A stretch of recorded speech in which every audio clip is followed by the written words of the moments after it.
आप सबको पता चल ही गया होगा कि चंद्रयान 3 जो कि चंद्रमा की सतह पर लैंड कर चुका है।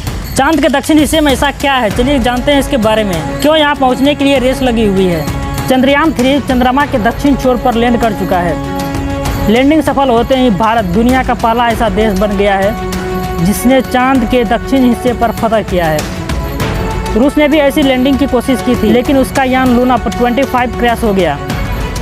लेकिन चंद्रमा के दक्षिण छोर पर पहुंचने की रेस लगी हुई है।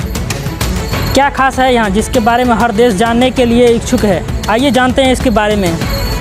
चंद्रमा के दक्षिण ध्रुव अरबों वर्षों से अंधेरा में है।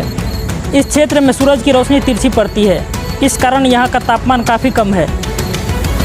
इसलिए ऐसा अनुमान लगाया जाता है कि यह क्षेत्र सौरमंडल के निर्माण समेत कई रहस्यों को अपने भीतर समाकर बैठा है। चंद्रयान 3 की लैंडिंग के बाद कई बड़े रहस्यों से पर्दा हटने की उम्मीद है। पानी की संभावना। चंद्रमा के दक्षिण भाग में लंबे समय से जमी बर्फ के कारण यहाँ पानी और अन्य खनिज होने की संभावना जताई जा रही है। अगर ऐसा सच होता है तो भविष्य में इससे चांद पर कॉलोनियाँ बसाने में आसानी होगी।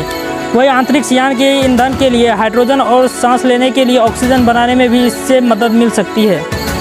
रिटर्स की रिपोर्ट के मुताबिक 1960 के दशक में अमेरिका मिशन अपोलो से पहले तक वैज्ञानिक को चांद पर पानी होने की उम्मीद। अपोलो मिशन के क्रू द्वारा विश्लेषण के लिए लाए गए नमूनों में कुछ ऐसा नहीं मिला। इसके बाद 2008 में ब्राउन यूनिवर्सिटी के रिसर्चर ने ये नई तकनीक के साथ नमूनों का दोबारा निरीक्षण किया और उन्हें ज्वालामुखी के कांच के भीतर हाइड्रोजन के संकेत मिले।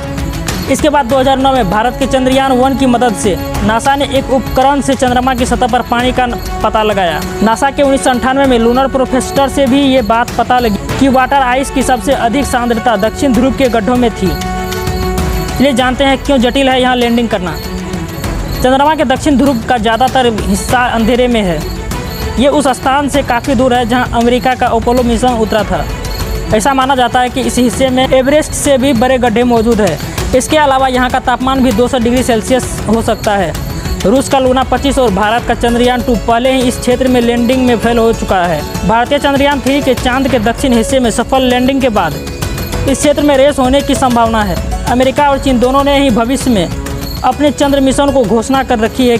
इसके बाद रूस ने भी लूना 25 के विफल होने के बावजूद चांद के दक्षिण छोर पर लैंडिंग की कोशिश जारी रखने की बात कही है। चंद्रयान 3 की सफल लैंडिंग की आप सभी को ढेर सारी शुभकामनाएं। इसके बारे में आप क्या सोचते हैं, कमेंट करके जरूर बताएं।